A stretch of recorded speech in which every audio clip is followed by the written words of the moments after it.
What's up, everybody? Welcome back to Purple. I'm Big Will. And I'm your co-host Mac. Today we have a special guest star with us. Yeah, we invited the Veritable Veteran onto the Purple podcast. Hey guys. Give her. There you go. My name's Evan Eldridge. I'm the Veritable Veteran. I run the page on. I've got a Facebook page. I've got an Instagram, and I've got my podcast. It's just the Veritable Veteran podcast, and I'm happy to be here. We were so. I was so excited when you emailed me back, right? Because we're sitting there, and I was like, "Oh, his email's there." Shot the email off, and then I was sitting there, and I'm like, "Oh, he responded." That was quick. Yeah, And we'll send me the screenshot. Yeah, I was like fangirling out, right? So yeah, so it's kind of working out perfect.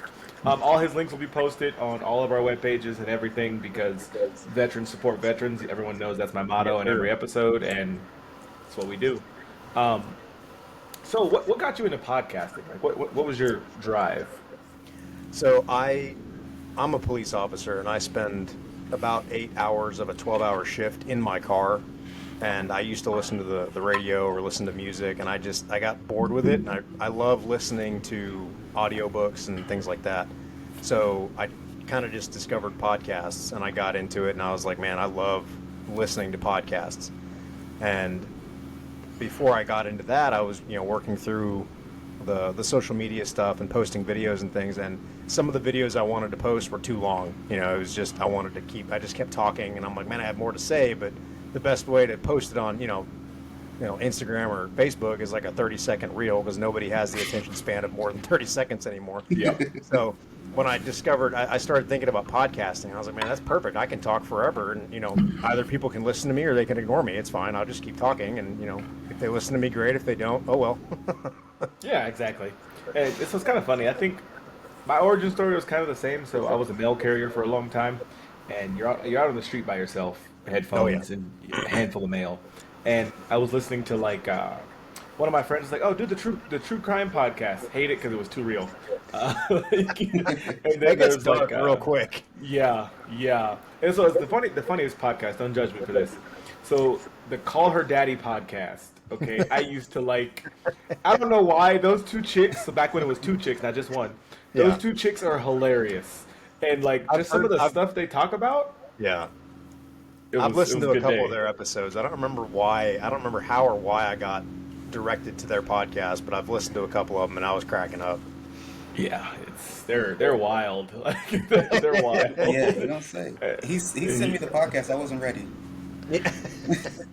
Yeah, He's like, hey, yeah, just check this out. When we were getting ready to start our podcast, we were listening to other ones, get Yeah. ideas, doing our homework. He sent Yep. me that one. I'm like, it's just gonna be another one. All right, listening. Like, yeah. okay, And the hey, funny part Hold is on, back her up. mom What did listens she to just? it. What did she just say? Yeah, yeah. and I was kind of giggling. So her mom listens to her podcast, Oh my word! and Yeah. so I was like, "You're okay with telling your mom what you do in the bedroom?" Okay, nice, All right. love it. Not knocking it, by the way. If you call her daddy, if you hear us, we want a Yeah. sponsorship. Uh, Love the show. love it, love it. So Mac, what made us start podcasting? What was your drive, Mac, for the podcast? It was just it was one of those random ideas we were talking about. Like, you just tap on that idea a little bit, and then we recorded our first episode. We was like, hey, that felt good. Um, Honestly, it was you. It's like Oh, you thanks. inspired the idea that I then gave to you that you ran with. Yeah, it was. You're right. Look, so if we go back to the real origin, the original idea for the podcast, he was sitting there and he was like, "Let's have a podcast," and I was like, "All right, cool, let's do it." Let's do it. And then all the planning was like me, all the research was like me, and he's like, "Yeah." I was like, "This is your idea." He goes, "Was it?" I was like, "Yeah, this was your idea, bro. Like this was legitimately your idea." And like, I just think about it now. Like I was set up. This was a setup. I did not set We you up. we should do a podcast. Yeah, By we, I like, mean you should do all the work, and I'll show up for the videos and the recording. Yep, that's exactly what It didn't even happened. tell me he was doing all the work. Oh, hold on. I did too. I will send you text messages. Hey, bro, here's because we were recording on it was Anchor.fm before Spotify bought it. So Yeah. we were recording on About Anchor. and then Spotify bought Anchor. Now it's Spotify for podcasters, Yeah. or podcaster Spotify. But we were on Anchor first, and then I was sitting here, and Anchor recording on there was fine, but we kept having too many issues, and then we found Riverside, and we've been on Riverside since. And it's only like $30 a month. Yeah. Yeah, I definitely need to get something. Yeah, it's much like you can do these phone interviews. I love this right here. The you can see everybody on Yeah, the screen and yeah. everything. And then you can we'll stream on Twitch. I think we're live. We're not live today. You can go live on stuff while you're recording, so it's kind of cool. Really? Yeah. Oh yeah, Twitch, Facebook, That's Instagram, awesome. anything you have, you'll go live on. So So, I real quick, I go have ahead. 6 children, so getting away Ooh. from them is a little bit difficult, and one of them is knocking on the door. Give me 1 second. No, No you're problem. fine. Hey, I've That's got our 2 purpose. children. Like that's perfect. We talked about this. It's okay. See? It's not just me. Go downstairs. No, it's not. But that's the whole point. This is life. I'm glad it's not just me. I'm glad it's not just me. Yours are next, It's- though. That's how yeah. it goes. Hey, you watch your mouth, sir. They're upstairs watching Cocomelon or something. Right. Like, you leave me out of this. But no, right. my kids interrupt all the time because I'm in a Oh, little yeah. office downstairs, and they'll be sitting here, and I'm right next to the door, and literally, boom, Daddy. Yeah. They're like, what? And then she'll stare at the screen, and then she'll leave. And then Yeah. 2 minutes later, she'll do it again. And I'm like, do Yeah. you not, like, I know you see me in here. So, so tell us about your service. Tell us about your time in the military. Okay. So I joined the Marine Corps straight out of high school back in 2006. I graduated, I think it was like June, and then I left for boot camp in August of 2006. Then I enlisted, went to boot camp, and I enlisted as an aviation support option, which was unfortunate because that is not what I wanted, and I was told I could do something else. My recruiter misled me. Not that ever happens to anybody, but it happened to me. Never. I'm the only one that's ever happened to, I'm sure. But I was misled, and anyway, I got to boot camp, found out that I could not do exactly what I wanted to, but whatever. Got through boot camp, and I was an aviation ordnanceman. I got assigned that in boot camp, so I was supposed to hang bombs on planes, basically. I ended up going through all the MOS schools, and ended up going to a CH-53 helicopter squadron in North Carolina at New River. So you have to understand the ordnance thing for Marines. It can be pretty cool. The coolest job is if you're in an HMLA, which is the light attack squadrons with the Cobras and the Hueys. Then you get to have a lot of fun because you can go out on the forward arming and refueling points, and you're kind of like right on the edge of the action. They're coming in, landing, you're loading them up, they're taking off, shooting, you're watching them shoot, and they come back, land, you load them up, and they take off again. So that would be cool. CH-53s, they have like flares, like the countermeasures for like anti-aircraft weapons. They have these little like shotgun shells that they can release the fuel tanks, like they blow off the fuel tanks. Those are considered ordnance. And then they have like 250 cals that they mount on the doors for when they're flying in case they need close cover of some kind. That's it.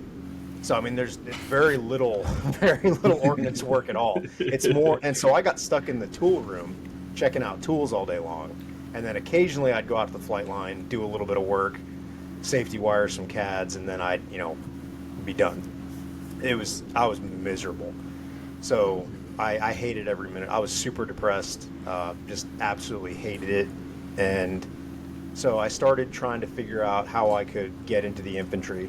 And then in 2008, it was the end of 2007, I started hearing rumors of a deployment that was coming up with a 2nd Lat Battalion, which is a low altitude air defense, so Stinger guys.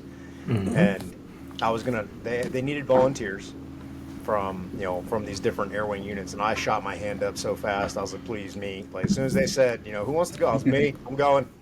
I volunteer as tribute. Please take me. I'll do anything.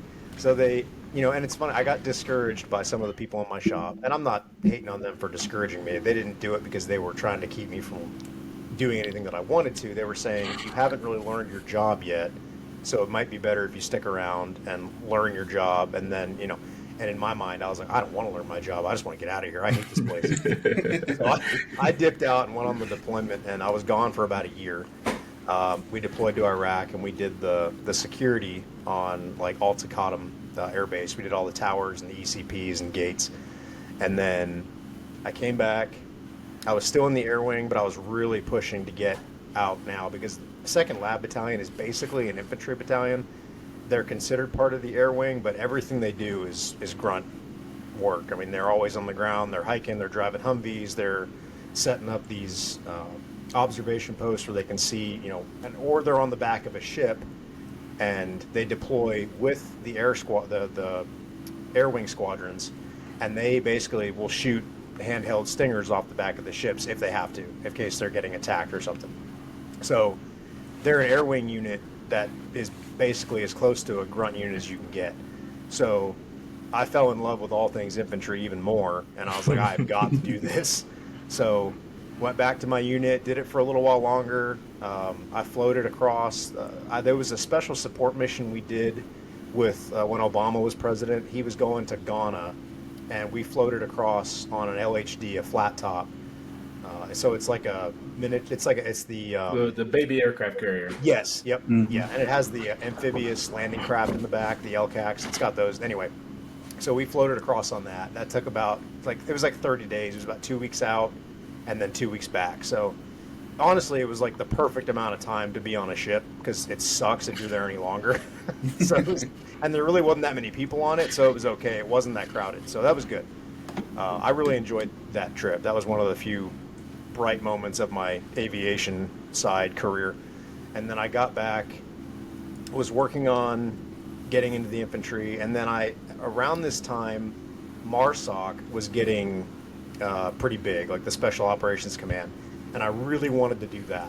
So I started training really hard. Trained a little bit too hard, and I got hurt. I hurt myself while I was running, and my initial in-dock got canceled. I had to cancel. There's no way I was going to be able to do it. So scrapped that idea, just kept working towards getting into something other than aviation. So I started looking at recon, and then I started looking at regular infantry, basically. And around that time, I met my wife. And it was God's providence that I got hurt, because had I not gotten hurt, I probably would have gone to MARSOC, and I don't know that I would have made it, but had I made it, I would not have been in the area when my wife was, and then I would have never met her. So I'm okay with, obviously, God knew what he was doing, and it all worked out for the best. Yeah. But at the time, I was super frustrated. But then I met my wife shortly thereafter. We ended up getting married very quickly. We met in August, and we got married in December. So it was really fast, but we've been together almost 14 years, and it's been the best decision I've ever made. So when Oh yeah, and my mom and dad were kind of like, "Are you sure?" And I'm like, "I'm 100% positive." And then turns out I was right, but I understand why they were hesitant. I get it, but so we got married, and then right as I got married, this had to have been the wildest couple of years of my life, because we got married in December. I re-enlisted and got into the infantry on March 11th, which is funny because it's 0311 is the date, and that's the MOS that I had was 0311, was basic infantryman, and I was like, I'll never forget that date, because the date that I got there was my MOS, and I was like, it's fate. So I got there and started the infantry training, which was just horrible. But anyway, because I was a corporal, I was an E4 going through with privates. Yeah, and it was miserable. I hated it. But anyway, they expected you to know it all. Oh yeah, and it was, and it was not, obviously it just wasn't fun in the regular sense of the word. But I felt like I was finally doing something. So it felt good to finally be working towards what I wanted to be doing. Got out of SOI, went straight to 3-9. Which was a provisional battalion that had been stood up because of the surge in Afghanistan. Mm-hmm. And while I was training, doing the pre-deployment workup, 1-6 and 3-6, the battalions were clearing Marja. And 2-6 was getting ready to go over. My buddy was in 2-6. He went and then I went right after he did, and we went to Marja. So we weren't the unit that relieved the guys that cleared it. We relieved the ones that had relieved them. So we were a unit removed from the actual invasion and push through Marja. So we did the deployment to Afghanistan.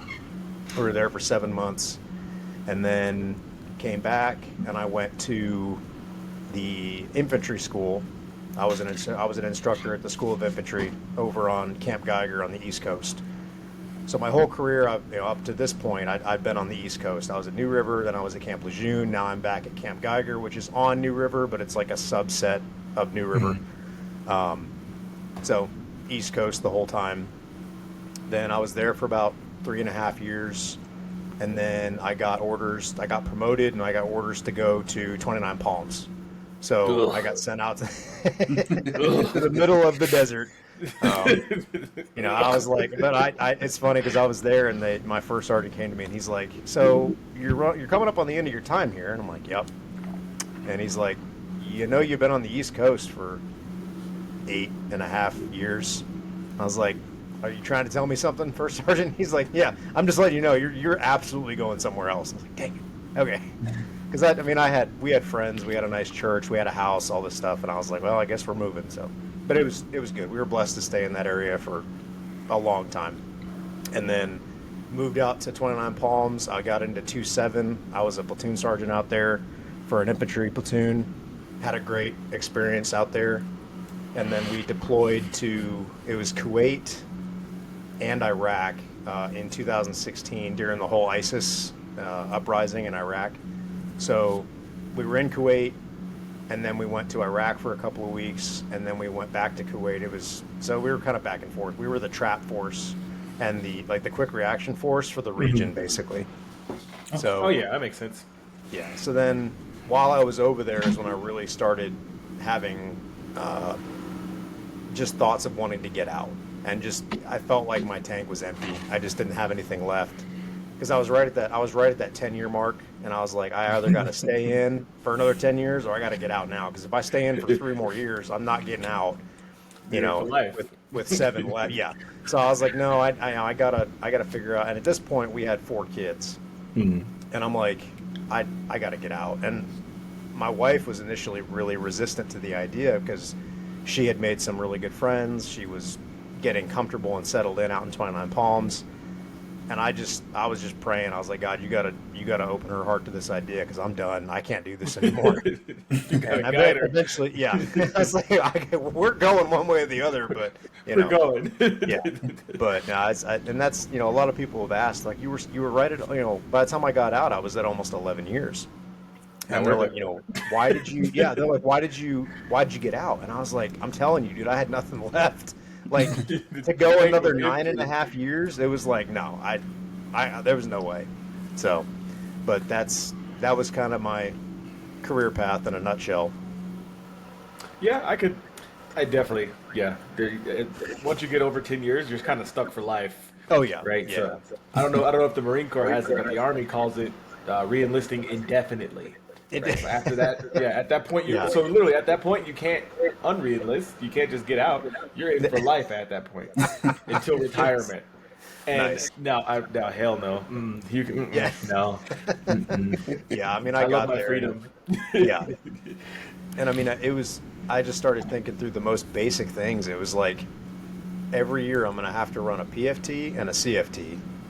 Every year I'm going to have to go through these inspections. Every year I'm going to have to get weighed in. Every year and it just, the weight on my mind was, I was like, I can't do it anymore. I'm exhausted. I was done. So, and then, we ended up getting out, and my wife ended up really getting on board with it, and we ended up leaving and moving to Oklahoma to be near her sister.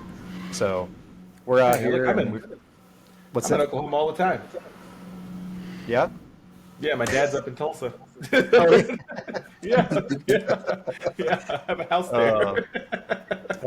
Good old Oklahoma.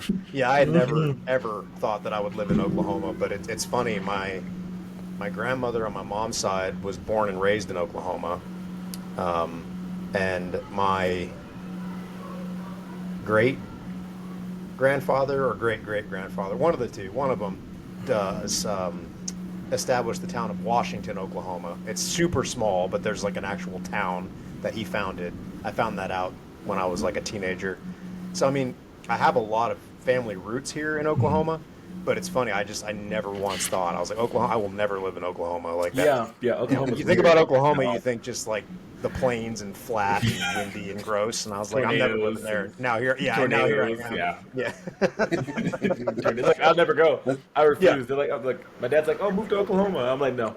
No. He's like, why? I'm like, tornadoes, tumbleweeds. You got too much going on. Meth, I like the city. you know. Just meth. It's very bad. Very bad. So, so I don't, if you listen to some of our episodes, you know, Mac was my driver when we were in. Yeah. He was one of my first soldiers. We went to Afghanistan together 2018. 2016, I had just got, or 2016, we had just left Germany. Yeah. Yeah, we had just left. Well, I had just left Germany. I don't know. I think Mac was going through basic training. I had just left Germany. We were in Vilsek. One of my favorite. Don't ever let anyone know this. 2CR sucks, but Germany was cool. Minus the military. Yeah. With the military, worst thing in the world. We were always in the field, dude. I swear, like we were in the field 3 weeks out of the month. Wow. And then we'd come back from the field, and they're like, "Oh, payday activities." You're like, "Bruh, I don't even have time to like breathe." And you want me to put on my uniform? Mm-hmm. It ain't gonna fit. Yeah. You've been in the field eating. Yeah. Leave me alone when you die.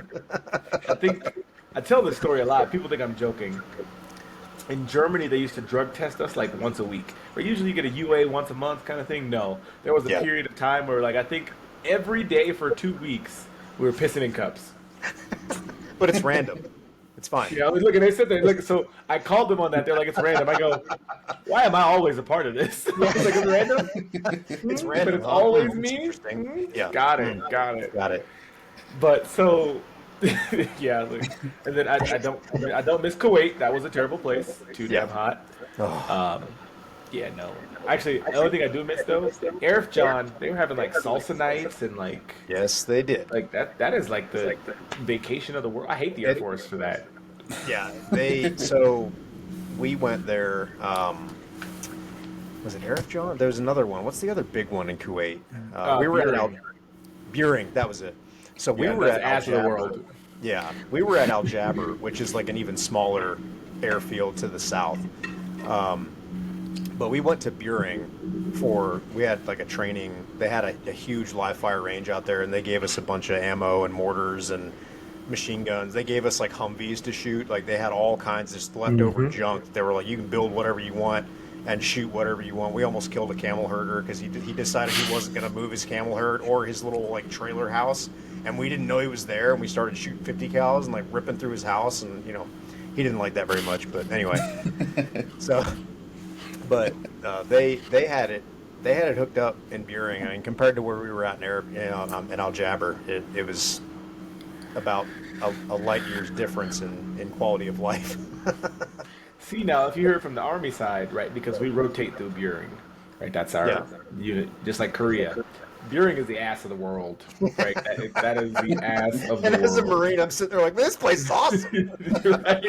right? Look, and so to us, ass of the world, to Air Force, that is like poverty, right? Poverty. That's like, And then you go to Ali Al Salim, right? And the Air Force dudes are living their best life. They've got an Olympic-sized swimming pool. They've got Ubers. Right? They can Uber on Ali Al Salim, and here we are, Arif John, depressed. Just we got there, and I'm telling you, like they had a gym, the gym at Camp Buehring. Like you've been there, and the gym at Al Jaber. I mean, it was nice. I'm not complaining at all. Like because I mean, you go back to like when I deployed to Afghanistan, our gym was. I'm trying to think of what they used.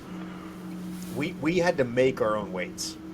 Like we didn't have weights. We had like parts from old busted up MRAPs and Humvees. We'd find like axles and like use them as curling bars, and or like we'd squat with them and like put like sandbags on the end of them. Yeah. So that was our experience with that. So we go to Al Jaber, and I'm like, man, this place is great. And these other younger guys are like, this place sucks. The gym's too small. And I was like, shut up. Like, dude, you have air conditioning and like a bed to sleep in. I was literally sleeping on the ground in a tent that had no AC, and it was like it was hotter in the tent than outside. And I was like, I'm just gonna sleep out here. Oh my word. But yeah, it's definitely different. An example, real quick, just if you have it, let me tell this one for a second. Man, do your thing. Look, please do your thing. So we went on the way to Afghanistan back in 2010. It was December of 2010. I spent my first anniversary. My first anniversary, wedding anniversary, was the day that we got to our patrol base, and I was able to call my wife because they had a sat phone. But on our way to Afghanistan, we stopped in Kyrgyzstan at Manas. Have you guys ever been to Manas? No, I have not. Okay, so I didn't realize Kyrgyzstan was a country. Okay, I thought that was like a made up name. I'd never even heard of it. Okay, so we land, and I had no idea we were stopping there. I thought we would go to like Germany, and then from Germany to like Kuwait, and then Kuwait to Afghanistan. No, we went from Germany to Manas, Kyrgyzstan. Kyrgyzstan borders China. Like, you can see the mountains that are like in China from the air base there. It's an Air Force base. So we land and we get out, and I'm walking down the gangway off the plane, and there's Cyrillic alphabet letters on these buildings, like Russian alphabet, a Cyrillic alphabet. And I'm like, whoa, wait, what is going on? What, did we just invade Russia or what? Like, what is going on? I thought we were going to Afghanistan. So anyway, the whole thing was kind of a blur, but we get there, and it's an air base, an Air Force base. So we're the only Marines that are there. There's like us and one other company of Marines that's heading home from Afghanistan. So we're getting ready to go. We know we're going to Afghanistan. We know we're going to spend 7 months basically, tent camping in the heat, just being miserable. So we go to the chow hall, and Marines, and I know the Army's a lot very similar. We always go as like a platoon, or like we always go together. So we go in as a platoon. We roll in 35, 40 people deep, and they're all looking at us like, these guys, like, they're scary looking. So they smell bad. So we go in, and so it's December, right? Manas, Kyrgyzstan. It is freezing cold. Like, I'm like, we're going to Afghanistan. It's going to be hot. No. There's like snow-covered mountains, and there's ice on the ground. So I have a brown bear jacket, a brown bear zip-up fleece, right? This nice thick fleece that I bought because I was like, well, it's going to be cold. I knew it was going to be cold, so I was just going to, I'll bring this. I did not realize it was going to be 10 below zero. So we're out on the work. So I put this brown bear on over my camis, and I just get blasted by our first sergeant. And he's like, what are you doing? Take that thing on. I'm like, it is negative 10 degrees. I'm not taking this thing off. That happening, coach? Yeah, I was like, I can't. No. He's like, okay, fine. So because there was a bunch of us that had them on. And he's like, okay, you can wear them, but as an undergarment. And I was like, I'm sorry, what? Like, you want me to put this on under my camis? This thing's huge. Like, I was like, oh, bet. So I put it on under my camis. It's sticking out the neck. It's sticking out the sleeves. It's sticking out the bottom. And I was like, you want it? You got it. And I was walking around looking like a total idiot.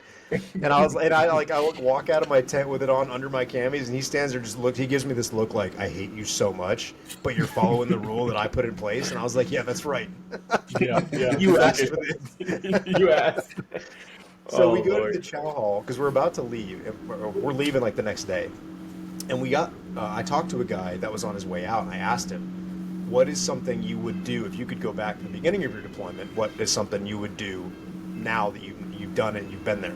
He's like, I would mail myself a giant Foot Locker full of snacks and drinks. And I was like, that's a really good idea. Like, so we get these huge black Foot Lockers, like our whole platoon does, and we just start filling them with snacks. And we go to the chow hall one night, and we walk in, and to the left, there's these tables. And on these tables are there's candy bars and like Cliff bars. And so I feel like a little kid in like the rich neighborhood going on you're doing Halloween and they're giving away the good candy, like the big candy Yeah, bars. Yeah, the full yeah, the size big We're all bars. like, bars. we're like, dude, they got like the big candy bars and like the real clip, and we're all Marines, so we're mistreated and abused and kind of kept in the dark all the time. So we see this and we're like, oh my word, and we're like little kids. So literally, there's these Air Force guys standing there watching the tables, so you can only take like one candy bar, right? They're like, whoa, hold up, only one, and I was like, get them all. So we go over there, our whole platoon goes over. We took everything off that table. Everything. And then we left the Love chow it. hall and I went back to her and we put it all in those boxes. And the Air Force guys were like, they're looking at us and we're just staring at them like, you gonna stop us? And they're Give it a good try. like, nope, we're good.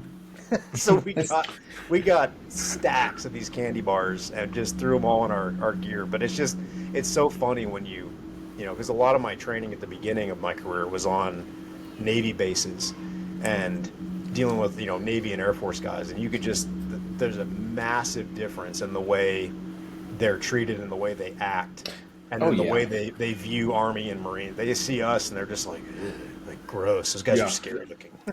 So it's funny that you say that. So we were at Aliyah Salim, right? I think I left before your chalk, Mac. So we got to Aliyah Salim, right? We had just got from Arif John. We're all ready to go. We're all steely-eyed, stone cold, going to Afghanistan, right? Like you say, we travel in packs, right? Yep. So we're going to the Aliyah Salim DFAC, right? And there's like 40 of us. We're in the next chalk to leave. We're excited, but we've got that stone cold demeanor. Oh, yeah. And we're sitting there eating, right? We're all in uniform eating. The Air Force guys come in wearing like shorts and like tank tops, and they're just like chilling. They look at, they were giving us the side eye, like, what are you doing here? Yeah. Who are you? Stinky. Like who are you? And you're like, and I think one of them. So I can't remember who it was. I think it was either Brewster or somebody else. One of the Air Force guys said something slick, like, "Oh, you can't be in here in dirty boots." He goes, "What the fuck do you mean I can't be here in dirty boots?" He goes, "It's a fucking desert outside." And oh my word, we had that happen. Oh my word, we were at it was Buring, and we had just come in from our training. Like, we had been out in the field for like a week straight, which, I mean, it wasn't that long, but it was just hot and miserable. And we got back to the rear area where we had the chow hall and all this other stuff. And it was an Army guy that was up he was like an Army sergeant. And he's up in the doorway, and he's like checking IDs and all this other stuff. And we come to walk in, and we haven't had a chance to shower or anything, but like, it's chow's closing here in just a little bit. Like, we're going to miss it if we don't go. So I was like, just go. I don't care. Like, and I'm the platoon sergeant, so I'm kind of like, I look at lieutenant and I was like, hey man, they're not going to get to eat if we don't go. So we can unload gear in a little bit, leave a watch. We're going to go eat. We'll come back and then we'll bring them some food. And he's like, yeah, just do. He's like, I'll hang out here. I was like, all right. So I take them over to the chow hall, and I'm in the back of the line. They all get up in line. They start going in, and all of a sudden I see some of them start coming back out, like they're being turned away. And I was like, what? What's going on? I walk up there, and I was like, what's the deal? And they're like, they said we can't come in because our camis are dirty. I was like, oh, hell no. So I walk in there, and I was like, open the door, and this Army sergeant, and again, I love the Army. I've never had an issue. I've dealt with several Army guys and had a great time. But this dude had something up his butt, and he was having a power trip, like, well, I'm not letting you in because you're a bunch of dirty Marines. And I was like, oh, you're about to find out how dirty I really am. You don't get it. And I was like, hey, here's the deal, man. We've been out in the field all week. We got to get in. And he's like, you can't. You're dirty. And I was like, who's your boss? And he's like, well, I'm, and I was like, whatever. And I just walked past him. And I opened the door, and I was like, all of you, go. And he's just standing there. He's like, did he just do that? You see him looking around, like, he just totally walked past me. And I was like, I don't care. Like, literally, go find your boss and tell him to come find me. I'll be over at that table right there. Like, tell him to come find me. I'll be right over there. They never came. Come find me. Exactly. There's no way he was going to go find someone and be like, hey, those Marines just came in here with dirty camis. Because, like, no. I hadn't even talked You to sound some of stupid. yeah, like, I hadn't even talked to some of the senior Army guys, and they were awesome. Like, they loved us. They loved having us there, and we talked to them, and they thought it was great that we were there anyway. So I knew we wouldn't have a problem. But that guy is like, oh, you got dirty camis on. I was like, dude, you Why better. is it E5 at the DFAC checking IDs? God, What he do? yeah. That was Sergeant Major duty. That was Sergeant Major detail. Somebody fucked up. That's why he That's was what I'm saying. mad. Like, how you was that's like PFC to that checking Yeah, yeah. IDs. Somebody Yeah. mad. Yeah, I Usually a don't know what. contractor too. He was Yeah. already butthurt at the time, probably. Oh, I'm sure he was. Yeah. Just Uh, caught the end of it. I yeah. do the one thing I do miss about Kuwait, Afghanistan, all that midnight chow, right? I don't know Yes. Oh my why. word. Yes. It used Midgrass to was hit awesome. different. It used to hit Dude. like perfectly. Like you wake up from that sweat drenched nap from like Oh yeah. earlier in the day, and you're like, I'm Yep. hungry. Oh, midnight I'm chow. hungry. Yeah. Like that's That was that awesome. like that. That's an unlocked memory right there. Yep. That's oh man. Yep. Solid memories. uh, so Midnight omelets. Yo, so in Afghanistan, they had, dude, I swear to God, it was the best iced coffee I've ever had. Right, and it wasn't that Was like it green bean. No, green no, it bean? was No. no. So the DFAC used to make iced coffee, so they would take Yeah. like the gallons of like soft serve ice cream and dump it into the like hot coffee, and it would just melt together. What? And look, I tried to make it at home. It just I got to find the right ice cream. I don't know. I don't know how they did it. It's probably some Yeah. cheating stuff too. Yeah. Dude, that's like look, and like they would only like either you got it at breakfast chow, but sometimes they might have pre-made it at midnight chow. Right. But it was a fight at breakfast chow because everybody wanted the same iced coffee because it was so good. Right? You're running. And like That's especially when we were on hilarious. QRF because the QRF shack was right across from the DFAC. So usually we ate first. But then, everyone started learning about the iced coffee, and all of a sudden you open the door for midnight chow. There's a long line. And you're like, bruh, No, come on you're now. capacity. QRF goes first. Get out the way. Yeah, QRF goes first. Move. Move. Priority move. Like, we're priority move. There's Blackhawks on the tarmac. Move. We gotta go. Yes, Yeah, yes. you gotta move. I got to drone the chase. No, Yeah. dude. Oh my God. I hate you. That was a repressed memory. Thank you for that. I got we used plenty to of them. I spin- chasing things all night. Dude, we used to spend our nights chasing drones in Afghanistan. Right? Really? Little fucking like DJI Mavics and all those. We used to chasing them around the fob. Right? Yeah. Oh my God. Now dude, was that like Taliban or whoever flying them over the fob trying to get? Yeah. Okay. So sometimes, thankfully none of ours, but they were dropping like grenades and shit. Okay. And Yeah. so none of ours were, thank God. But they would like fly them, and like they would do the perimeter. Then Yeah. they would like fly across the center and stuff like that. And we're out there running. We got the like drone guns, which like Yep. disables them. So we're out there missing. And they're like, who is it? I think we had triple canopy there. The Ugandans, dude. They would go on the radio. SOG, we think we see a drone. Boom! QRF comes running, full force, full kit, across the fob, and you're like, it's not a drone. It's a Black Hawk that's about to land. Thanks, bro. You run I all the way ran back 200 yards for nothing. for nothing. But then there was this one night, right? So, it's I think it's unclassed now. Afghanistan's over. Dude, we were like chasing this like I swear to God, it was like a predator-sized drone. Yeah. But like, I think you remember that night, Mac. We were like full out chasing this thing, right? And Yes. like it got to the point where the CG was like aim the 50 at it, right? And we're like it's in the air, dude. It's like the slow hover, like Yeah. going around the fob, and we're like, what the hell is that? CG's like, get ready to fire. And we're like, all right, cool. We're in the MRAP. It's go time. I'm doing it. I'm gonna shoot it down.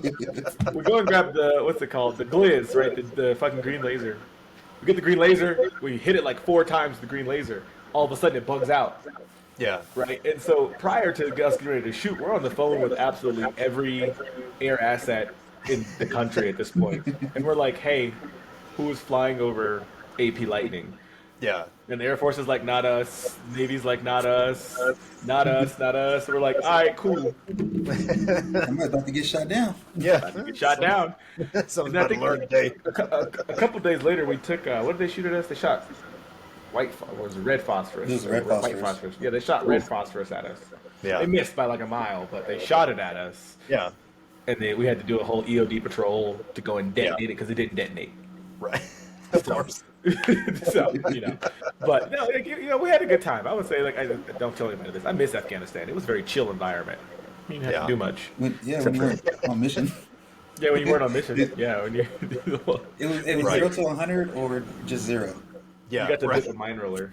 That's such a common. It's like you're either balls to the wall, pedal to the floor, or you're just sitting there like bored to tears. And you're Twiddling your thumbs. Yeah.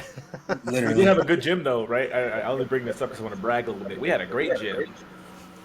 Right, Yeah, these dudes, they I they can't flew in lie. like brand new Rogue equipment. They had like, oh, Wow. it was fancy, but like that was also like end of Afghanistan, so you know, Right. Yeah. they had all the nice stuff. It's being used by The someone Taliban right now, now. yep, The Yeah. Taliban's getting Yeah. swole on that equipment right getting now. yoked, No, they getting ain't. yoked, I don't think you ever seen them work out. getting yoked. Oh my word! We had so That's many it. Afghanis. They'd come in and be like, show me how to Yeah. work out. And I was like, oh yeah, come here. Like, he's like curls, and then they'd pick up like the smallest weight that we had, and they'd be like, like turning purple trying to curl this one. I'm like, bro, are you okay? Like, and then they're like, oh no, I'm okay. All right, Americans are superhumans, apparently. yeah, they thought so. I was like, man, y'all are not. We're not superhuman. Y'all are just. You just need to eat a burger or something. I don't know. You need some. Oh, dude, you just unlocked a core memory. There was one night on QRF. Do you remember, Mac, when we found they were low crawling up to the fob, and the triple canopy guys called them out, and we deployed the PTIDs, right, the big air balloon, and we're watching them, right, and like the dude like low crawls out, stands up, drops his pants, takes a shit, pulls his pants back up, and starts low crawling again, and we're like. So at first, QRF's like, let us go. They're low crawling. We're not going to shoot them. We're just going to talk to them. And then on the radio, I can't remember what group was over there. The Green Berets call up and they're like, we got it. And like watching it on the Really? Like, yeah, y'all need to we're go like take care of these two guys. They're like, literally, low we're like, crawling. we're like, bro, like this is our one chance to go do something Yeah. cool. And Yeah. they're like, because they're in the fob, like right next to ours, adjacent. They're Yeah. right next to us. They're like, we got it, don't worry. So we're watching it on the PTIDs, right? First sergeant gets woke up, we're watching it, and like this shit was the funniest thing in the world. So they send out their interpreter, right? And he's walking out, fully kitted up. He's just walking, and like they can't see him because they're like in a little they're like crouched in this little hole. Right. So he walks up, and I can only assume his words were, "Stand up, or I'll fucking kill you," because instantly they shot up, and nobody moved. Like they shot up so fast. And so they get up, and then they walk them single file back to the fob, right? And so they get to the SF compound, right? And all the hoods come out, right? They're hoods, right? And then all of a sudden, first sergeant's like, and that's where we stop watching. Oh, look, the video has malfunctioned. Like TV goes black, and we're like, oh, cool. About 10 minutes later, one of the SF dudes comes into the compound, and he's like. Yeah, they were just high as shit on whatever they were smoking. He was like, no weapons. They're just wearing regular clothes. He goes, they were just like, not coked, but heroin out of their mind. They not even on this planet. Right? And he was like, yeah, it was kind of fun because he was like, I think a dude shit himself when the interpreter popped up, and like I was like, wow, like it was just kind of funny. So that was the core memory because the skinny dudes was just like crawling, like they were about to just assault the compound. Right. Like, we're gonna get in there and do some damage. Got a bunch of angry soldiers. Wrong option. Yeah, and with FLIRs and every other thermal optic and everything else, just waiting. It's like they think they're all just we can sneak up on there. They're not paying attention. Like you don't realize how much hate these people have in their heart. Yeah. Right now, like they're just waiting for this. Like every minute, like literally, you get on post and you're all right. Tonight's the night. I'm gonna get it. We're gonna get it tonight. Get it? Nothing. Yes. Like, so we were Next at night, I'm gonna get Bagram. it. Dude, Bagram, right? Every night at Bagram, rockets or mortars of some sort, right? You got the Sea Whiz going off, knocking everything down. You leave, right? We get further away from Bagram, nothing. Yeah. You're like, this is boring. Can I go back to Bagram? I get to shoot at people. Like, so another question, what you got? So what drove you? So after you left the military, what drove you to be a police officer? So I got out 2017, and I had absolutely zero desire to be anything law enforcement. Basically anything with a uniform. I was like, no, I'm not doing it. So I got into selling insurance, and that was it paid the bills, but it was probably a bad decision for me at the time because I spent a lot of time alone in my car. and I was alone with my thoughts. I was alone in my head all day long, and it wasn't a good time for me to be in that position. So I really struggled with alcoholism during that time, and so that just kind of started spiraling down into just more toxic coping mechanisms, and I was like, I gotta figure something out. So I started getting into like the social media stuff, where I started making videos and started making like posts trying to help people out, because I was struggling, and I was like, well, if I'm struggling, somebody else is. Then I got to a point where I was like, man, I miss the camaraderie of being in the military, but I don't want to be in the military. Like, I don't want to have to deploy and go train all the time, So my buddy's a cop in Tulsa, actually, and he works up there, and I went up there to visit him, and I got to kind of, I didn't get to do a ride along, but I got to hang out with him, and we talked an awful lot, and he was like, I love it. He wasn't trying to sell me on it. He was just basically telling me about it, and I was like, I'm going to do it. And so I started looking into the different agencies around here, and I found there was a couple. I live in Oklahoma, but I work in Texas, and the difference is Oklahoma pays about half of what Texas pays, and I've only got to drive a little bit further. So I was like, yeah, I'm not going to do that. And then I feel bad because Oklahoma, they can't keep officers. Yeah. And because they're always going south or going north to the bigger cities, and they can't keep anybody. And they're like, well, why can't we keep anyone? I'm like, because you're not paying anything. I can literally start off making double what your officers starting off are making, and it's just so that's how I ended up in Texas.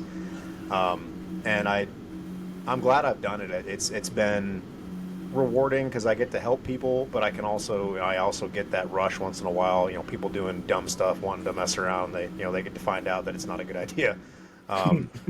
So it's but it's funny. So I went to a call, and this guy, I hadn't actually had any like uses of force, because whenever you have a use of force, like a taser deployment or hard hands or pepper spray or a baton strike, stuff like that, you have to file a report for it. So I hadn't had one, and I was kind of like, man, I really want to like get into something. I'm just bored. Like I don't want to necessarily like have to, I'm not supposed to want to, right? But I want it. I was like, I want it. I'm ready. So anyway, I go to this call, and I happened to be right there. They sent somebody else, but I was literally like right outside this hotel when the call came out, and I was like, I'm right here. I'll just go in and I'll take it. So I go in, and this guy's standing on the balcony of this hotel, and it's one of our local crap hole hotels where all the turds go to hang out and do whatever they do. So he's standing out there throwing beer bottles off the balcony, just screaming as loud as he can. And I'm like, this dude's like, he's lost his mind. So I walk up there, and I'm trying to, obviously I'm not freaking out. I'm not freaking out, but I'm trying to get everybody else to calm down, because they're all freaking out thinking he's gonna, kill somebody, and I'm just kind of like, whatever. I'm not concerned. But I walk up there, and I was like, hey man, what's going on?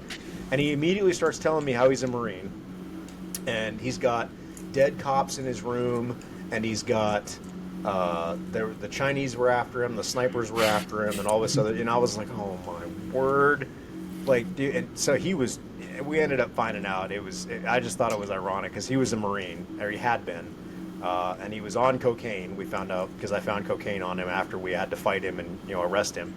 But he was, and I was like, that's like the running joke in the Marine Corps, cocaine and hookers. And I was like, okay, yeah, well, this guy apparently never moved on, so he just moved to a new town and continued his antics, So, but I like being able to help people, like legitimately help them.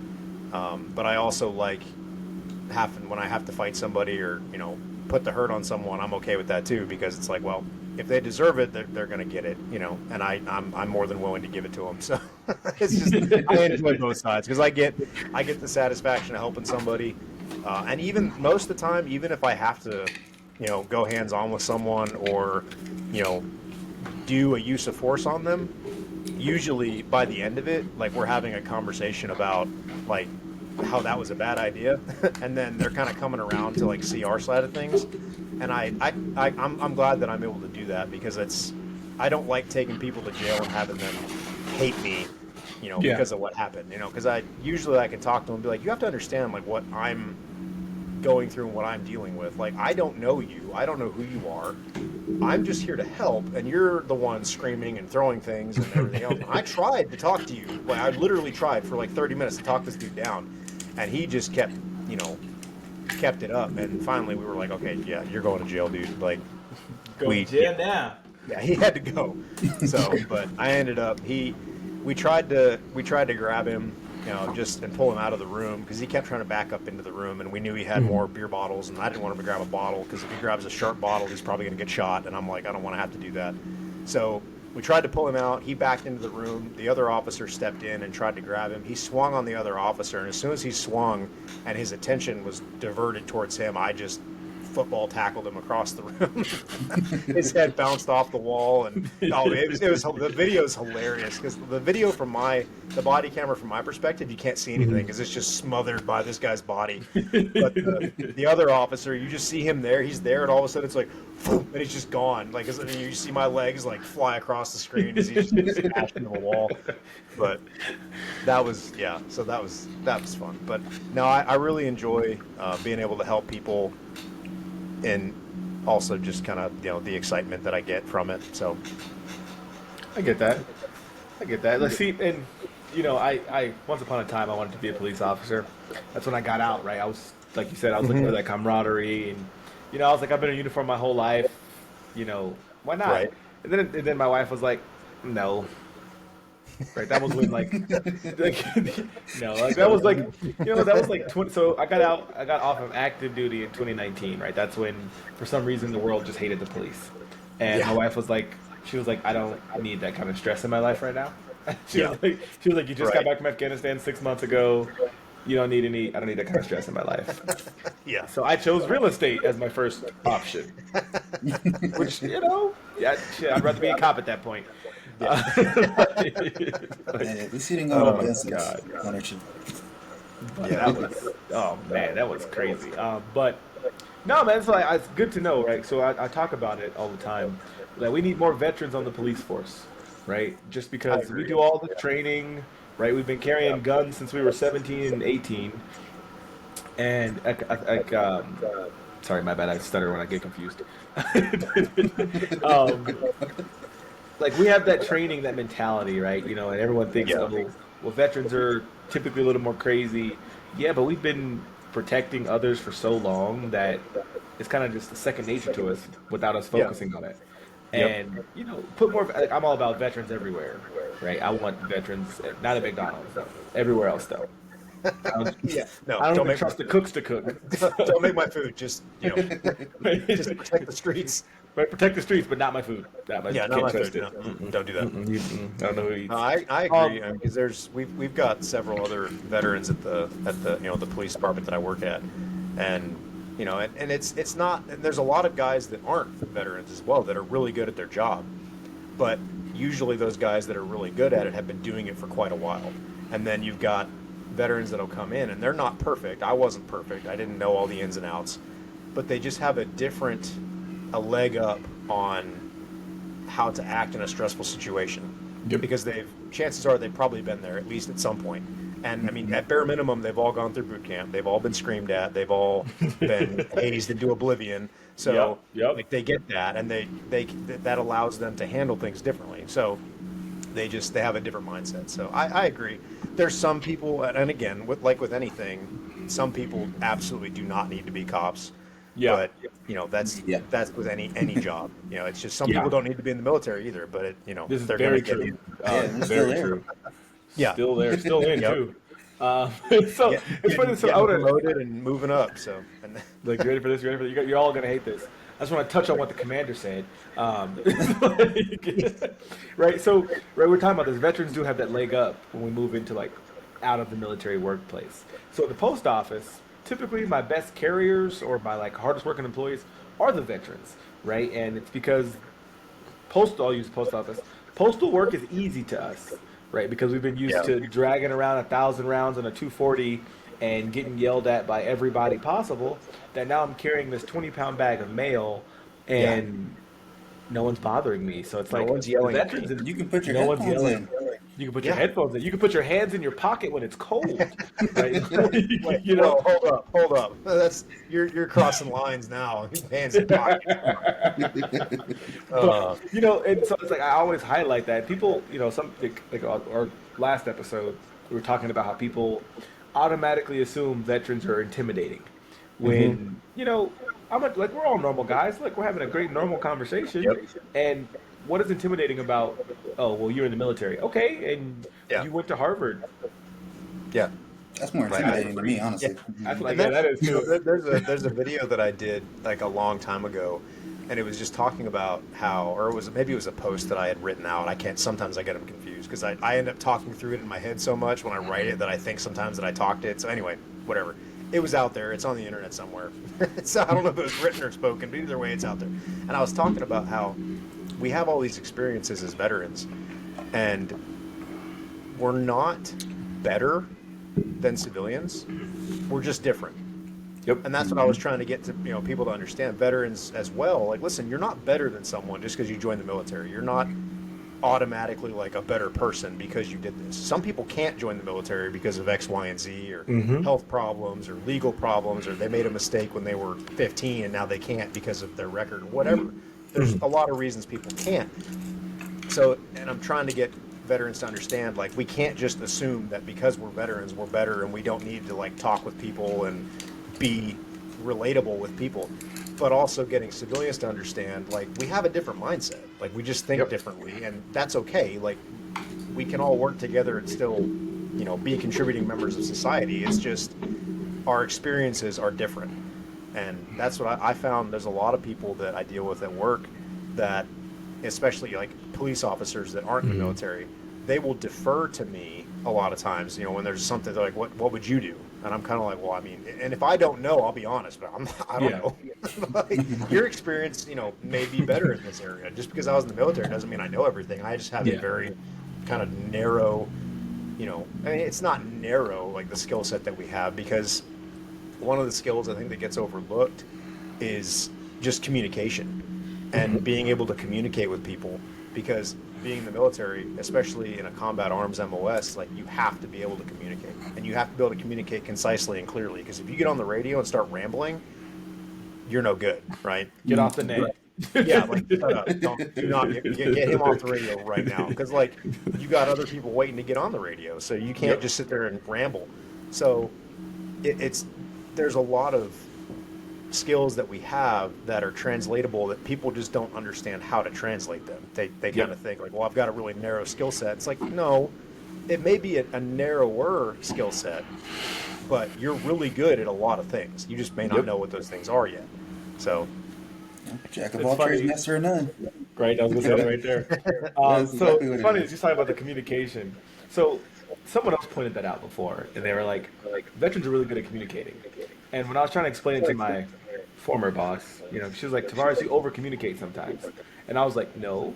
For the last 8 years of my life, I've been communicating what I see, why it, as it's happening. So when stuff comes up, I make the phone call, let you know what's going on, and all that. And they're like, you could have just emailed me. And I go, no, because I want you to know right now, so that way you don't forget about it. You know what I right. mean? And they were like, that's over communication. And I go, we have to understand, in the military, it's all about quick, concise. What's Yeah. the point? Yeah, Yep. accuracy Civilian and world, they'd speed. be like, if the civilian world sends you a 30-page email just to say, hey, I don't want to do that. Right. Like, come on, bro, speed it up. Like, Spit you it could have out. said Come that on, in let's one go. paper. Like, highlight the important details. When, Yeah, where. like Yep. op order, Yeah. Sergeant Major eats sugar cookies. Come on, let's go. Like, Right, and this like this this meeting could have been an email, and this email could have literally, been a memo. Like, come on, like, just yeah, you could have just texted me this, bro. yeah, like, we did not need to do this. So, but um, there's a lot of things that veterans are good at, and if they would just allow themselves to understand that they are good at those things and they have these skills, they just, a lot of them don't understand, because I didn't even understand a lot of the skills that I had until I started becoming a police officer, and it was like, I've literally done this, and I've been here. It's not a new thing. I mean, some of it was done in a foreign country, and I was dealing with people that didn't speak English, but some of the people we deal with, it's like it's not that much different. I mean, they speak English, but like only just, and it's like, Just. yep, well, we deal with all kinds of people, but it's. I was definitely prepared in a unique way by the military. So I like that. Prepare. Look, that's something. I'm make a T-shirt. Prepared in a unique way by the military. yes, Hey, that's brand that, bro. That's hey, write that down, Mac. Write that down. I'm right, doing it. I'm right, just doing right it. down. Write that down. You got any questions, Mac? For me, you've hit all the questions that I had. Oh, That's damn, why my I keep bad. going down to my notebook like, yeah, no, he asked that one. No, Yeah, no, that one got answered. crossed off. It's just Cross them off. I'm like I'm ready to. You got any question for us? Oh, you can go vice versa. I mean, what was your guys' transition out of the military like? Because you guys got out a little bit after I did, but you came in later than I did. What was that transition like the first couple of months like? I will honestly say it was hard for me. So I got out before Mac did. You know, I had left home when I was 18. You know, became a man in the army kind of stuff, and now I'm on my own again. And I don't have that support system. Um, our family. Luckily, we came back to Colorado, but our family was like all 80 plus miles away, and my wife was pregnant, and it was kind of like a culture shock. And I use this example all the time. In the military, we all know our place, right? In the civilian world, they really don't sometimes. Yeah. And I was in jobs. I switched jobs a few times, and it was terrible. I hated it. I was ready to go back and re-enlist. Like I was ready to go back and go. You know what? Give me Yeah. another 8 years because it was like uncomfortable in a sense. Yeah, Yeah. uncomfortable is what that transition was. Yeah. So, mine was a little different. My immediate transition out, I was in an okay place. Mm-hmm. A lot of my stuff didn't hit me till really COVID. So I kept myself super busy when I got out. I was doing a transition program without a body. I got into stocks, crypto. I was educating myself. I just was keeping myself beyond busy. I didn't realize how busy I was keeping myself Yeah. until COVID hit.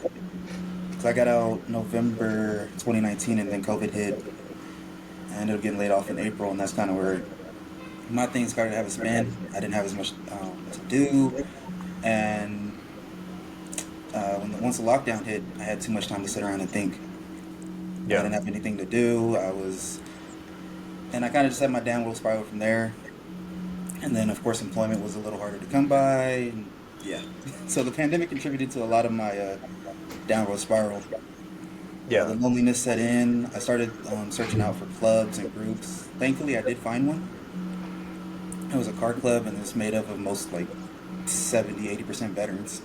Yeah. Yeah. And then They Will. just kind of flock together.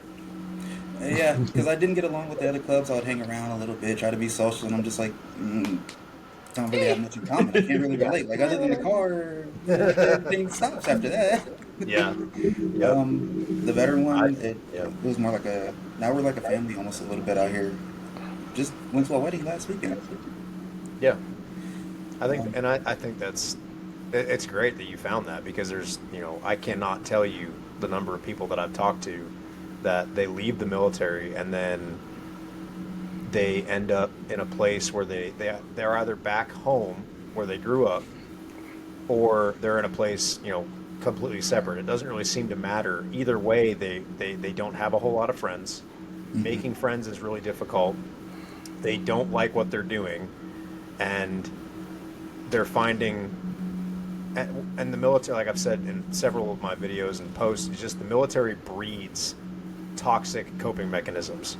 And then they just carry Yeah. these coping mechanisms with them and they get out and then they're like, oh, well, I mean, everybody in the Marine Corps or in the Army or in the Air Force or the Navy, when they have problems, they just get drunk, right? Okay, so Yep. I'll just go get drunk. And then, they go and they continue drinking or they go and they start getting into drugs or they go and whatever it is, they find a way to treat the symptoms of what they're feeling and then they just spiral down harder and harder. And without finding that community, it's hard, and I know that's one thing that I'm trying to figure out is how to get more community groups like that together, and not just like I'm not hating on anybody who does this. I love the groups that, you know, they take veterans on trips like fishing or hunting or Yeah. whatever it is. Those are really good and they're helpful. I'm not hating on those at all.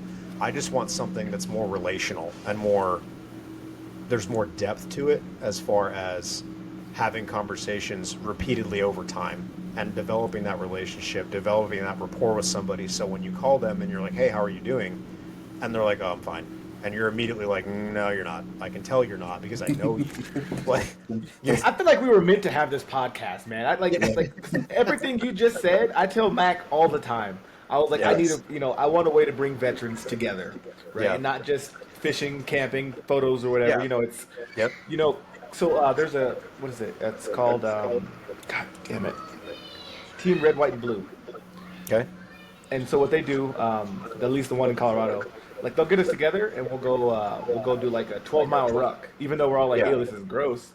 But it puts us all, right? It puts us all back in that environment, right? And we're sitting there. Of course, we're wearing ranger panties and boots and everything else, and everybody's just kind of like. As soon as we get back into it, everybody just kind of like reverts back to the military selves, and we're all connecting. We're talking about everything, and like it just alleviates that stress. And so, right, you talked about alcohol, right? So that was a big thing for me when I first got out, right?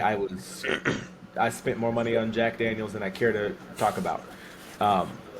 And it was kind of like, let's say about last year, right? Last year, I had like what Mac was saying, I had a low point last year. Or actually, year before last, I hit a low point. Right, I was drinking all the time. It was all bad news for Tavares, and coping. I was doing all the bad stuff, terrible stuff. And it's kind of, my boy reached out to me, right, and I was like, we're going to Vegas, right, because that's where he's at. We're going to Vegas, and when we got to Vegas, being around him kind of just put everything back on a normal playing field, right, because. One, I could trust him, right? I ain't got to worry about, watching 360. I've got someone who has my back. But it also just kind of it was that like a safety blanket almost, right? Yeah. And veterans are each other's safety blanket because we can understand each other without me having to sit here and explain everything. You're like, I understand, and it's like that. It's an instant mesh. Yeah. Yeah, that's the podcast. Sorry, I didn't mean to cut you off. My bad. No, you're fine. No, and that's, I mean, I can't, you said it perfectly, because it's when you leave the military, you're never going to be around as many military people ever again. Like, you're always going to be around more civilians, unless you get into a group and you're just constantly in that group, or you work with a group of veterans all the time. Most people are going to be surrounded by mostly civilians and people that have never served in the military. It's just the numbers are never going to be, that way again once you leave. And the shared the shared trauma of boot camp and all the experiences you had is it forges these unbreakable friendships and bonds. And then you leave and you're like, oh, okay, now I got to try and make friends again. But like this dude over here, like I just posted a video yesterday that was talking about veterans aren't crazy and we're not like angry all the time. I just really think that a lot of your problems are really dumb. The things that you complain about are really stupid, because it's like, dude, you're seriously complaining about this right now? Like your job, like you had to go to work today at 8:00. Oh, God forbid. Like you had to get up at 7. Oh no. Like, no. It's so bad for you. Like I've done entire 15-mile hikes before 7:00 and then had to go to work. Okay. Like You have showered and came back. yeah, it's like, and I'm not saying that because I'm so much better, but it's like it just eats at me, and I'm like, would you shut up? Like your first world problems piss me off. And First world problems. I use that all the time. This is a first world problem, bro. this is the first one. And I'm not perfect. There are times that I find myself like complaining about something super dumb, like my ice cream's melting, or my drink is warm, and I'm just like, oh, this is so dumb, so I'm just complaining, and then I'll remind myself, like, dude, you are literally having a first world pity party. Just shut up. And I'm like, okay, yeah, you're right. But I think my wife sometimes is a better veteran than me because she'll point that shit out to me. I'll be like, so like I was going through it a couple weeks ago and I was angry and I hated my boss and I was like, I'm gonna punch the woman in her face, and she was like, "Tavares, you've literally had worse leadership, so shut up." And I'm like, "Understood, understood." Let me just I would shut up. argue with you, but you're not wrong. So, like, Right? Like, you're not wrong, so there's no I'm just gonna point. ignore you for an hour. Right? Yeah. I'm mad at you because you're right and I'm wrong. I mean, no, it's not My fair. army logic is showing. Right? Your logic is showing. Calm it down. Don't you make me feel my own feelings. You be quiet. Don't you make me feel? Yeah. But Oh man, and that's what I really want to do, and I'd love to have you guys on my podcast sometime, and just yes, Yes, we'd we love do to an do that. interview, and I hit you guys with some more of the questions that I'm trying to get answered, because there are things that I struggled with and things that I dealt with, and I know other guys that I've talked to have dealt with, and I'm trying to get more of the people to come out and say these things and put words to it, because these guys that are going through it, guys and girls that are going through it right now, they think they're alone. It feels like you're alone. It feels like no one else knows what you're talking about. But every time I post a video, I get, a dozen comments, and they're like, I literally went through that exact thing, and I thought I was the only one that felt that way. And it's enlightening to me too, because I felt that way. I felt like I was alone, and then I find out, no, I'm not even close. Like, it's a pretty common thing. So opening up and saying these things to each other and being like, I've been there, I've seen that, I've felt that, like, you're not alone, like, you can get through it, and then finding people that have come through the other side of it and like asking them, how did you do it? And some people are going to give you ways that they just kind of survived, and they didn't really do the right thing, they just kind of survived and got dragged through it. And then there's other people that did the right thing and they worked through it properly, and they came out the other side healthier. And we need both sides to come out and talk. And that's what I want to do, is find the people that are coming out of it, or are out of it, or have been out of it, whether that's an older veteran that served in Vietnam or Desert Storm, or whatever, trying to get those guys on here as well, and just having them share their perspectives of coming home and transitioning, because I know it was a lot different transitioning 40 years ago than it is today. But I think from what I've discovered, from what I've found, even older veterans feel the same way, that transitioning out was hard, leaving that military, that group, that support network, the group of like-minded individuals, leaving that is really hard. And then trying to find a place where you fit in and belong it's difficult, and it seems almost like insurmountable, I think, and that's where a lot of the problems come in. And then the whole, and I know I keep talking. I'm not trying to just take over your guys' whole thing here. no, man, you're No, good. This is perfect, this is the right? point. This is the point of our podcast, right? It's all purple, where we talk about some stuff, we tangent, and then we talk about some serious stuff, and then we tangent. This is our content. So that's the veteran suicide thing is really what got me into starting the page and working towards my end goal, which is something that I'll have to explain later. That'll take forever. But anyway, there's a bigger goal to the whole thing. I'm using all the social media to direct people into this thing. So anyway, I'll explain it. But the thing that instigated it was the sergeant major of our battalion when I was in Second Lad, and I don't want to say his name because I don't, people listening to this, if they were with me or they were in that unit, they'll know who I'm talking about. I don't want to say it because of his family, and I haven't spoken directly to his family yet. I want to, so I can talk a little bit more specifically about him. But he was probably the most motivated and motivating person you've ever heard or met. He was just, if there was a recruiting poster, he was the one that was going to be on it. And when he was talking to you, you wanted to enlist for as long as you could. Like, you were just like, this dude's, if I could just have like a cup of his motivation every morning, I would never leave the military. And I would always be, perfectly happy. So that was just him, as a person. That's who he was. And that's, his whole career, he was that way. And he got out, shortly after I did, actually, like the same year I did, but he had done like 30 years. So he got out.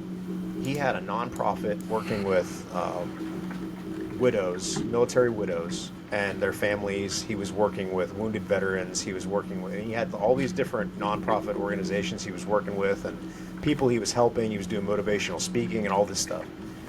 And about 6 months after he left the military, he put a gun in his mouth and killed himself. And that, when I found out, I didn't really know him all that well, but I really looked up to him, and I always did. And I had some personal experiences with him on deployment where we had a little bit of, kind of a friendly relationship. He knew who I was, and he would say hi. We would talk, but when I realized that he killed himself, and he struggled that badly, someone who was that motivated and that dedicated to his job, and it just seemed like he knew who he was. If he was struggling, then most everybody else is going to struggle.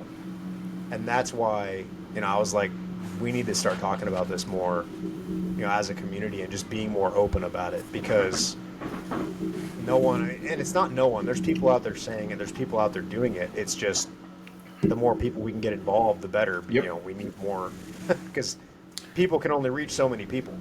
So Yeah. It's like a I only have cadence. so many. Yeah, I only have so many friends, that I can talk to, or I'm only Yep. one person. The more people you have, the better, and that's why I'm trying to get. And it's like building a following isn't the point. The point is to try and build a community of people Get that the are word willing out. to talk. Yeah, and put words to things that can help veterans be like, hey, to their wife, they can be like, hey, watch this video, because this is exactly how I feel. I just haven't been Yep. able to say it for the last Yep. 5 years because Ding, ding, ding, ding, ding, ding. I'm like, Yeah, and do a it all lot the of time. veterans are like, I are grunt, and they don't know how to communicate very well Yep. with their loved ones. And I'm one of those. I have a hard time communicating with my family very often, but I've been blessed with the ability to kind of make analogies and kind of put things into words. So I'm trying to use that to help explain things for other people. Like, hey, when this is happening, it's not that I'm angry with you or I hate you. I'm dealing with all this, X, Y, and Z, and I deal with it in this way. When I'm doing this, this is what's really happening. Don't take it the wrong way. I'm trying to deal with it in the right way without hurting you. So I'm not leaving because I don't like you. I'm leaving because I don't want to hurt you. And again, there's so much to it. It's just, I've got the perfect example of this and how to relate it, right? It's like when you're shooting an AT4 or a law because you're kind of old, right? Right. What's the first thing you shout out? Backblast area clear, backlash area. right? And veterans and our emotions, because we're not very emotional people, because for our whole military career there's no emotion. We kind of direct it at whatever's there, and a lot of times we don't check our Yeah. backblast area, and Yeah. people get burned, people get injured, and Yep. they're like, "Well, you did it," and it's like, "It wasn't on purpose. I promise you, I'm dealing with my own demons, and you happen to just have been caught in the backblast, and Yeah.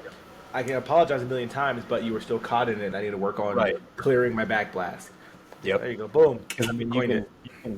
you can apologize 100 times, but you can't take away the hurt.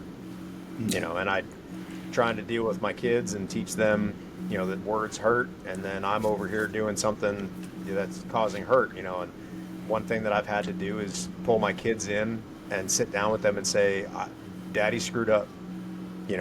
I'm not perfect. I'm a human being.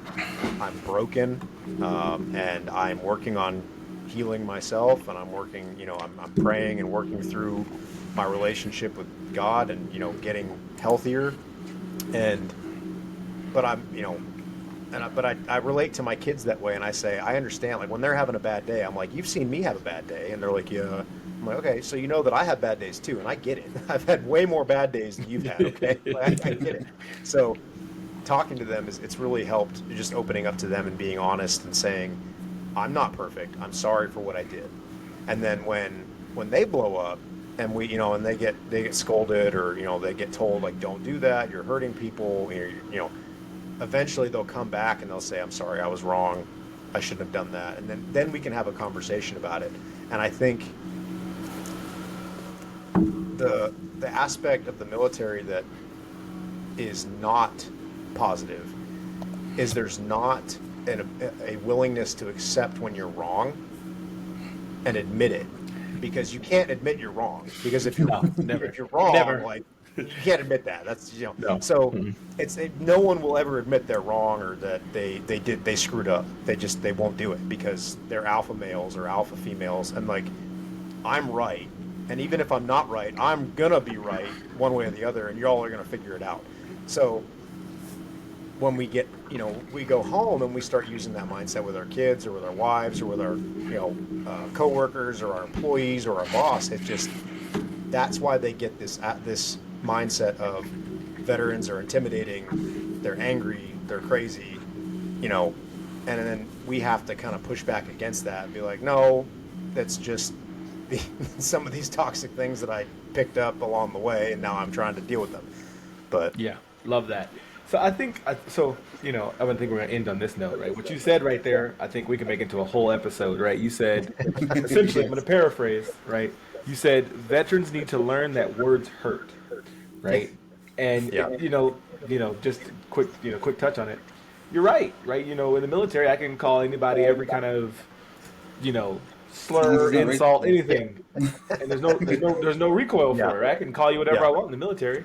I can't do that in the civilian world, but that's just like a very topical example of that. But I do like that. I think we're gonna make a whole episode of that. I feel like this episode's been one of our better episodes, right? Like we didn't tangent as much as we usually do, and usually we go on some pretty wild tangents. Okay, He's a good influence on like us. right, yeah, for real, right? We go on some wild tangents, but I think having you on here has been, motivational for me, right? I don't know about Mac, but it's been motivational for me. I would choose inspirational. I like it. Like, Inspirational, right? Everything you Yeah. talked about. It's funny that like when I discovered your podcast, I was like, "Yo, we're literally talking about the same stuff," Yep. and I was like Mac, we gotta, kind of take some of your ideas. Yeah. I've done that, so But- don't feel bad. Okay, good. If I listen to a podcast and they've got a good idea, I take it and package it my own way, and Yep. And so I was like, imitation is the sincerest form of flattery. So there it goes right there. I was gonna say that imitation is flattery. Man, you're welcome back on our show anytime, right? If you have any And I'd love questions to have about you guys on our all on my this. show as well. So if you have any questions about all this Yeah, we're looking for podcast that. stuff, yeah, man. Look, this was a great episode, right? Like, you Yeah. got any closing words, I had a lot Mac? of fun. what was the closing words of the day? Let's see. What I gotta you go back got? through my notes real quick. Take quite a few. You're not alone. That was my biggest takeaway. I double starred that and circled it. Yeah. Double I stuff. think the biggest, I think my biggest takeaway was you're not alone. Through a lot of even your examples and everything, I was able to relate. I even was able to come up with different metaphors for some of the stuff. Like Bridget, you're talking about our voice. I related that to a cadence. Like, if you do a cadence by yourself, nobody's gonna pay attention to you. You Yep. got your platoon or your company with you. You're doing a cadence. You can get loud enough to shake some walls, Mm-hmm. and people will Yep. listen. So I like that. definitely I not like being that. alone. I love it. Like, Yep. you're not alone because we've all felt alone at one point. Oh yeah.